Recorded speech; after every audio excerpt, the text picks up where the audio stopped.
সাত ভাগে কোরবানি দেওয়ার বিধান সম্পর্কে জানতে চাই। আমি গ্রামের বাড়ি এবং ঢাকা দু জায়গাতেই কোরবানি দিতে চাই, দেওয়া যাবে কিনা? সন্তান জন্মের কতদিনের মধ্যে নাম রাখা উত্তম? আমরা অনেকে নামাজের পূর্বে নিয়ত পড়ি। আমার প্রশ্ন, নিয়ত করা আর পড়ার মধ্যে পার্থক্য কি? মেয়েরা কি একা উচ্চশিক্ষার জন্য বিদেশে যেতে পারবে? এরপর চলে যাচ্ছে আপনাদের প্রশ্নের উত্তর দেওয়ার পালায়।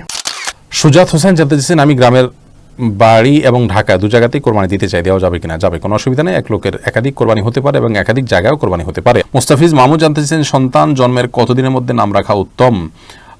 সন্তান জন্মের পর সপ্তম দিনে, যেহেতু আকিকার সময় বলতে হয় আল্লাহ এটা অমুকের আকিকা, এই জন্য সপ্তম দিনের মধ্যে নাম রাখা উত্তম। জোবাইর আল হাসান জানতে চেয়েছেন, আমরা অনেকে নামাজের পূর্বে নিয়ত পড়ি। আমার প্রশ্ন, নিয়ত করা আর পড়ার মধ্যে পার্থক্য কি?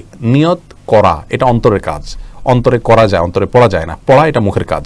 নিয়ত করতে হয়, অন্তরে ইচ্ছা থাকতে হয়।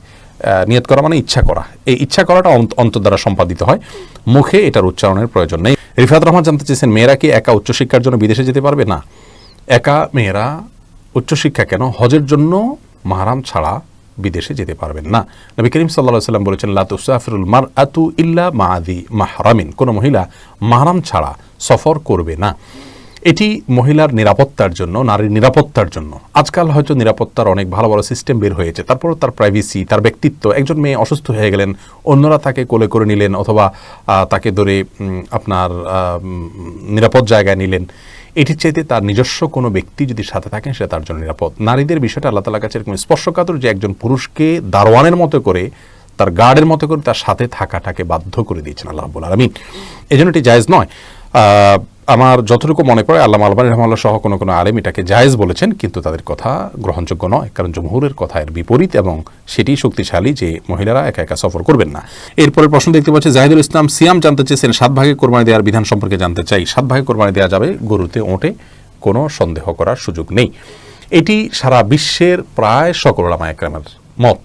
সম্প্রতি আমাদের দেশে বিচ্ছিন্নভাবে কয়েকজন আলেমকে বলতে শোনা যাচ্ছে, তারা বলেন যে 7 ভাগে কোরবানি দেওয়া জায়েজ নয়। তাদের দলিল হলো নবী করিম সাল্লাল্লাহু আলাইহি সাল্লাম যে হাদিসে একটা গরুতে 7 ব্যক্তির অংশগ্রহণ করার অনুমোদন দিয়েছেন, সেটা তিনি দিয়েছেন সফরে। অতএব তারা বলতে চান যে নবী সাল্লাল্লাহু আলাইহি ওয়াসাল্লাম যেহেতু সফরে অনুমতি দিয়েছেন, এটা সফরে শুধু জায়েজ হবে, তার বাইরে জায়েজ হবে না।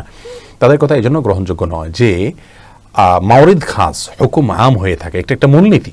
কোরআন এবং হাদিসের কোনো নির্দেশনা যদি কোনো বিশেষ জায়গায় নাজিল হয়, কিন্তু সেটা যদি ওই জায়গার জন্য ফিক্স করে দেয়া না হয়, নবী করিম সাল্লাল্লাহু আলাইহি ওয়াসাল্লাম নিজে যদি ফিক্স না করে দিয়ে থাকেন, তাহলে আমরা ফিক্স করার কেউ নই। অনেক বিধানই সফরে নাজিল হয়েছে, ধরুন তায়াম্মুমের বিধান নাজিলই হয়েছে সফরে, তাই বলে সফরের বাইরে তায়াম্মুম করা যাবে না এমন কথা কিন্তু না। অতএব 7 ভাগে গরু কোরবানি দেওয়া যাবে। আরবিয়ান ওলামায়ে কেরাম তো এই মত মানে উল্লেখযোগ্য কেউই নাই আমার জানা মতে যারা 7 ভাগে কোরবানি হওয়ার জায়েজের মুনকির বা অস্বীকারী।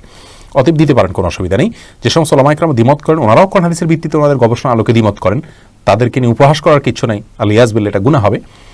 তবে শ্রদ্ধার সাথেই আমরা বলছি যে তাদের মত সঠিক নয়।